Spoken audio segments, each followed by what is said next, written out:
Shocking news just broke, and it sent a tidal wave of emotions crashing through fans and followers of the legendary Gene Hackman. The iconic actor, a titan of the silver screen, was found dead alongside his wife, Betsy, in their Santa Fe home.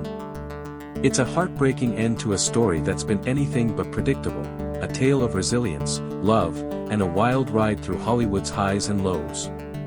Was this truly the final curtain, or just another twist in the remarkable, tumultuous life of Gene Hackman? Today, we're diving deep into the journey of a man who faced adversity head-on, found fame on his own terms, and navigated the messy, glittering web of Tinseltown. Buckle up, this is going to be a ride. Let's start at the beginning, in San Bernardino, California, where Gene Hackman came into the world on January 30, 1930. Life didn't hand him a silver spoon, far from it. Growing up in a working-class family, he had a rough start. His folks split when he was young, leaving him bouncing between relatives, a kid with a chip on his shoulder. That rebellious streak got him into trouble, petty theft, fights, even a stint in juvenile detention.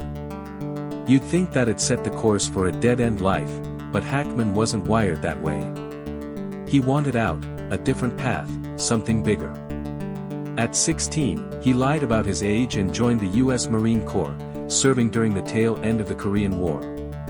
It was tough, grueling days, strict discipline, but it gave him structure, a taste of grit he'd carry forever. Back home, he stumbled into theater almost by accident. A buddy dragged him to a play, and something clicked, the stage, the raw energy, the chance to be someone else. He moved to New York, scraping by, then enrolled at the Pasadena Playhouse in California, where he sharpened his skills alongside Dustin Hoffman. They were the underdogs, the least likely to succeed in their class, but Hackman had a fire in him. He soaked up every lesson, developing a knack for digging into complex characters, gruff, real, layered. Broadway came calling in 1961 with Any Wednesday, a small role that cracked the door open. TV gigs followed, The Defenders, Hawk, bit parts that showed off his grit. Hollywood started to notice, but it wasn't easy. Casting directors shrugged him off, too rugged, not pretty enough, no star vibe. Rejection stung, but Hackman doubled down, refining his craft, refusing to fold. Then, 1967 hit, and Bonnie and Clyde changed everything. As Buck Barrow, he brought a wild, desperate edge to the screen, stealing scenes alongside Warren Beatty and Faye Dunaway. Critics raved, audiences cheered, and suddenly, Gene Hackman was a name. That role scored him an Oscar nod, and from there, his star shot skyward. He wasn't the polished leading man type, he was rough, real, a guy you believed. But even as fame flickered, he stayed grounded. Married to Faye Maltese since '56, with 3 kids in tow, he kept a tight circle, dodging the Hollywood ego trap. Still, balancing that rising career with family. It was a tightrope he'd struggle to walk, and cracks were already forming. The '70s rolled in, and Hackman became a Hollywood beast. The French Connection in '71 sealed it, playing Popeye Doyle, a hard-nosed cop chasing down drug lords. He was electric. That role didn't just win him an Oscar for Best Actor, it redefined action heroes, flawed, relentless, human. Films like The Poseidon Adventure, The Conversation, Night Moves piled on the hits. He wasn't chasing glamour, he was chasing truth, diving into roles with a raw intensity that left you glued to the screen. Critics called him a chameleon, tough guy one minute, quiet everyman the next. That versatility wasn't luck, it was years of hustle, of pushing past the no-s to prove he belonged. But success had claws. The more he climbed, the more it cost. Long shoots kept him from home, weeks, months away from Faye and the kids. Tension brewed, his marriage started fraying under the strain.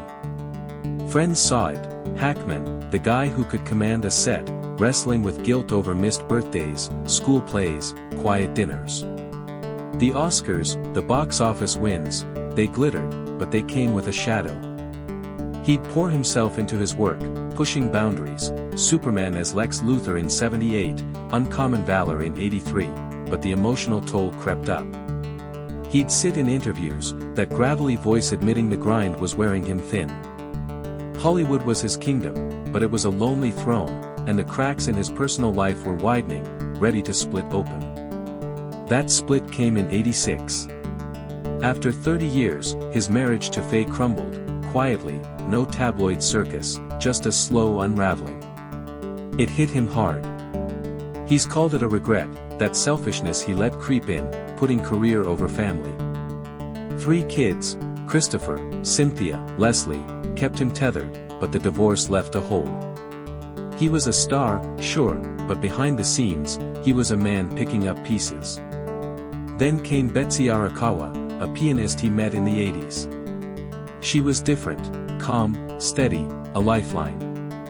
They married in '91, built a new chapter away from Hollywood's glare. Santa Fe became their haven, a retreat from the madness. But life wasn't done testing him. Losses piled up, friends gone too soon, the ache of past mistakes. Betsy stood by him, their bond a rock against the storms. Hackman's private world was a tangle, triumph on screen, turmoil off it, a duality that made him more than just an actor. By the late '90s, Hackman started pulling back. The spotlight dimmed, not because he couldn't hack it, but because he chose to step away. He and Betsy settled into Santa Fe full-time, trading premieres for quiet nights. Acting took a back seat, writing stepped up. He penned novels, Wake of the Perdido Star, Justice for None, gritty tales that flexed his storytelling muscle. Painting came next, canvases splashed with color, a way to process the years. Friends said he softened there, less the gruff icon, more a guy at peace. But the past lingered, regrets over family, the what-ifs of a life spent chasing roles. Fans still buzzed, hunting for updates, and he'd pop up now and then, interviews, rare reunions, reminding us of the talent behind the quiet. Then health hit hard, a brutal reminder that even legends aren't invincible. In the early 2000s, Gene Hackman, now in his early 70s, faced a crisis that stopped him cold, a severe arterial blockage, a clogged lifeline that landed him in the hospital, hooked up to machines, staring down a reality he couldn't outrun. It was a wake-up call, sharp and unyielding, the kind that forces you to reckon with every choice you've made. Decades of stress had piled up, those relentless years in Hollywood, the late nights on set, the emotional tug-of-war between ambition and family, the physical grind of roles that demanded everything. It wasn't just the Marine Corps marches or the fistfights of his youth that wore him down, it was the pace, the pressure, the life he'd built brick by relentless brick. His body, once a tool he'd pushed to its limits, was sounding the alarm, slow down, or else.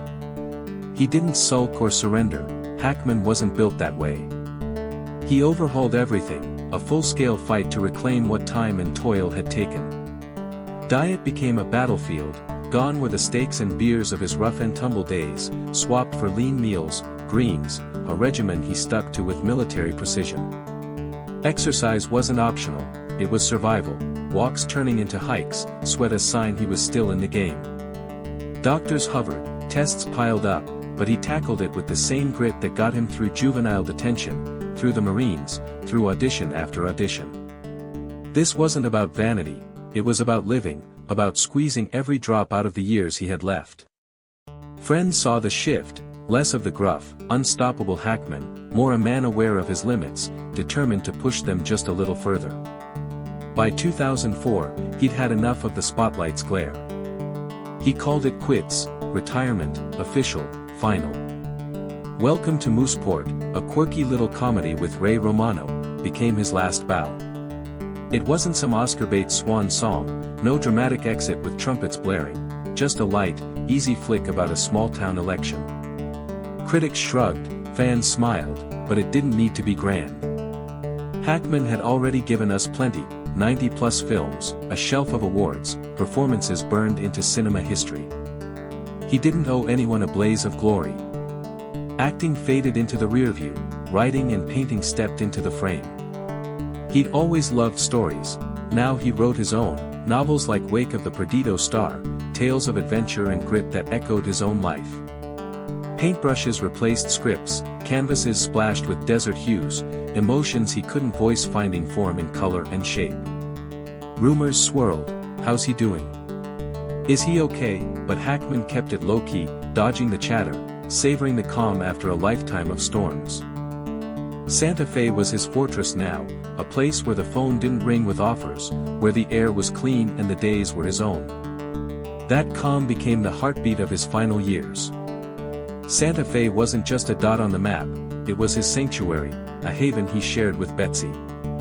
Their home was a quiet symphony of books, art, and love, no Hollywood flash, just the warmth of two people who'd weathered the chaos together. Mornings meant writing, Hackman hunched over a desk, pen scratching paper, spinning yarns from a mind that never stopped creating. Afternoons brought painting, easels in the sunlit room, strokes of red and gold, a silent dialogue with the world he'd left behind. Evenings were sacred, he and Betsy on the porch, watching the desert sun dip low, painting the sky in fiery streaks, a ritual that needed no words. Health battles came and went, heart issues flaring up, the slow creep of age, but he faced them head-on, that marine toughness still kicking. Doctors' visits, pills, checkups, they were part of the deal, but they didn't define him. He'd sit with Betsy, her hand in his, laughing over some old memory, and that was what mattered. They'd built a life insulated from fame's noise, a cocoon of simplicity that shut out the world. No more agents buzzing, no paparazzi lurking, just the hum of crickets, the rustle of wind through the pinyon trees.